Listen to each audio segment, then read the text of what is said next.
नमस्कार विद्यार्थियों, IgM PG college बिलिंगवा के इस यूट्यूब प्लेटफॉर्म पर आपका स्वागत है।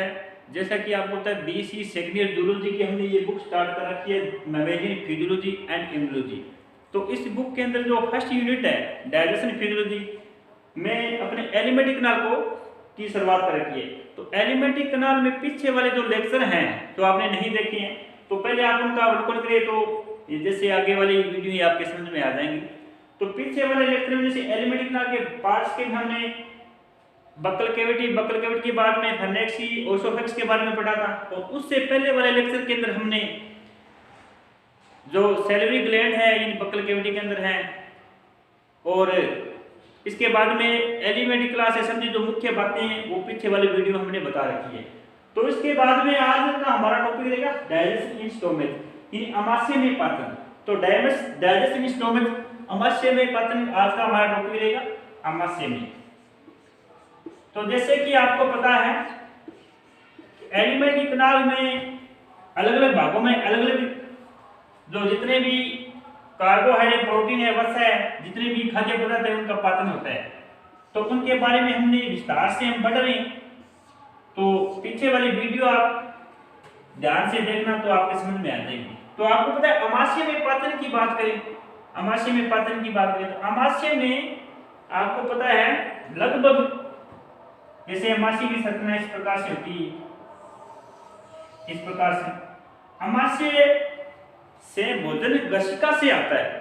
तो ध्यान दोगे आप आमाशय में भोजन गशिका से आएगा ओसोफेक्स से, और जैसे ही गशिका के अंदर भोजन आता है यहाँ पर तो आमाशय में जठरीय रस स्रावित होने लगता है। यानी आमाशय के अंदर हम बात करें कि श्लेष्मा की परत पाई जाएगी, यहाँ पर एक श्लेष्मा की परत होगी। यहाँ पर श्लेष्मा की परत के द्वारा आपको पता है आमाशय की दीवारों को बचाया जाता है एसिड अम्ल से, क्योंकि आमाशय के द्वारा आपको पता है जो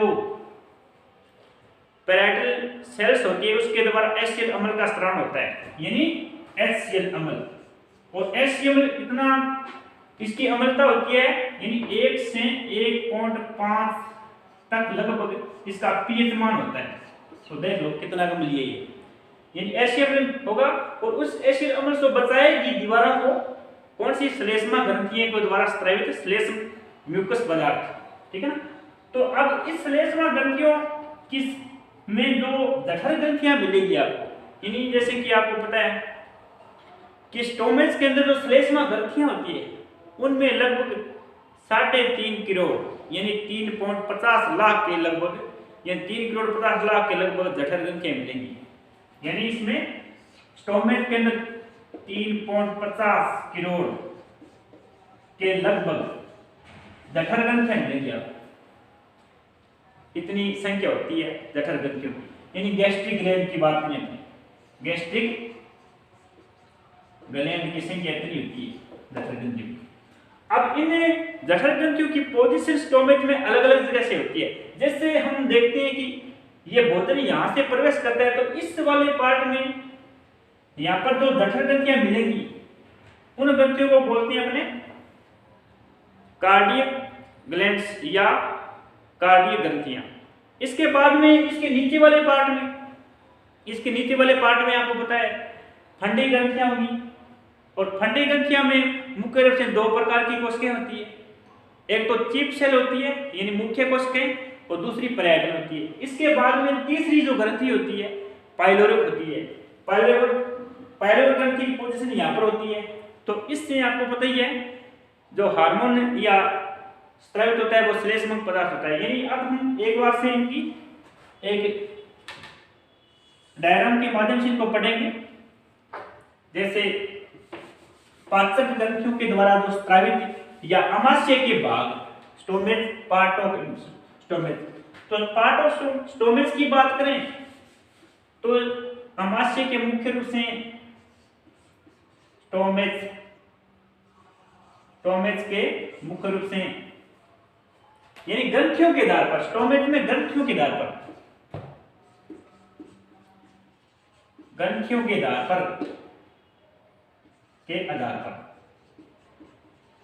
स्टोमच में ग्रंथियों के आधार पर यानी ग्रंथियों की जो पोजीशन है उसके आधार पर इसको कुछ भागों में डिवाइड करते हैं। जैसे इसमें ग्रंथियां हैं, एक तो स्टोमेच में आपको पता है ग्रंथियों के आधार पर इसके पार्ट होते हैं, एक तो कार्डियक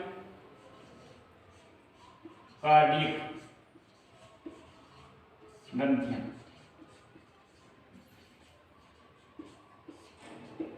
दूसरी होती है इसमें आपको पता है फंडिक ग्रंथियां,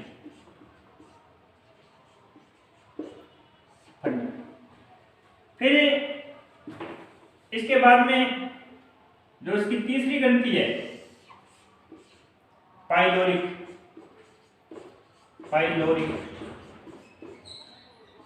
ग्रंथि। इस प्रकार से अमाशय के अंदर जो पाई जाने वाली जठर ग्रंथियां हैं, यानी जठर ग्रंथियां गैस्ट्रिक ग्लैंड इन स्टोमेच, ठीक है ना, गैस्ट्रिक ग्लैंड है इन स्टोमेच में ग्रंथियों के आधार पर। तो एक तो कार्डियक ग्रंथियां होगी इसमें, दूसरी फंडिक ग्रंथियां होगी, तीसरी पाइलोरिक ग्रंथियां होगी। अब देखो जो कार्डियक ग्रंथियां होती है इसमें मुख्य रूप से जो उसका स्रावित पदार्थ है, यानी कार्डियक ग्रंथियों के द्वारा जो स्त्रावण है, इसका कार्डियक ग्रंथियों का जो स्रावित पदार्थ है इसका स्त्रावण है श्लेष्मा पदार्थ होता है, म्यूकस, ठीक है, ध्यान हो गया, श्लेष्मा, इसके द्वारा श्लेष्मा स्रावित होती है, ध्यान हो गया, कार्डियक ग्रंथियों के द्वारा। इसके बाद में फंडी ग्रंथियों की बात करें तो फंडी ग्रंथियों का आपको पता है दो भाग, इसमें दो मुख्य कोशिकाएं या दो प्रकार की मुख्य कोशिकाएं पाई जाती है, ध्यान हो गया। यानी जो फंडी ग्रंथि है उसमें मुख्य रूप से दो प्रकार की कोशिकाएं होंगी, इसमें सेल, दो प्रकार की सेल होगी इसमें। अब एक तो होती है इसमें चीफ सेल और दूसरी होती है पैराइटल, यानी मुख्य कोशिका होगी इसमें, दूसरी होती है पैराइटल।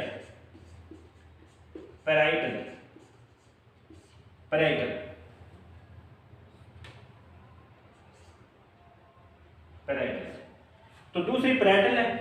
और इसके बाद में पाइलोरिक में बात करें तो इसमें कोशिकाओं के प्रकार के बारे में नहीं चर्चा करेंगे क्योंकि प्रकार इसके नहीं होते।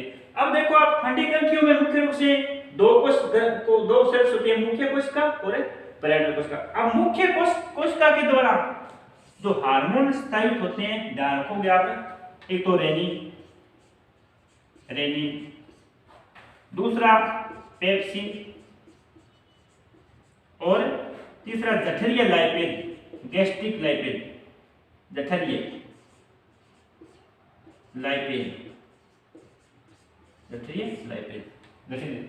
पैराइटल की बात करें तो पैराइटल से आपको पता है एचसीएल स्त्राव होगा, एचसीएल अम्ल, और इसकी पीच आपको पता है 1 से लेकर 1.5 तक होती है, इतना अम्ल ये होता है, अब देख लो। पाइलोरिक ग्रंथियों की बात करें तो इससे ही आपको पता है श्लेष्मा का स्त्राव होगा, इससे भी श्लेष्मा का स्त्राव होगा।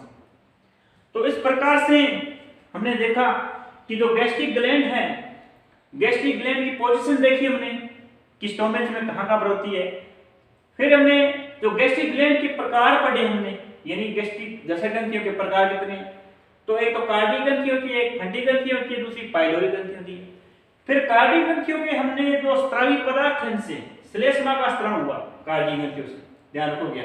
और ये श्लेष्मा क्या करती है, भोजन को नम बनाती है और जो गैस्ट्रिक एसिड को इस जो गैस्ट्रिक ग्रंथियां होती है उसकी दीवार से बचाती भी है।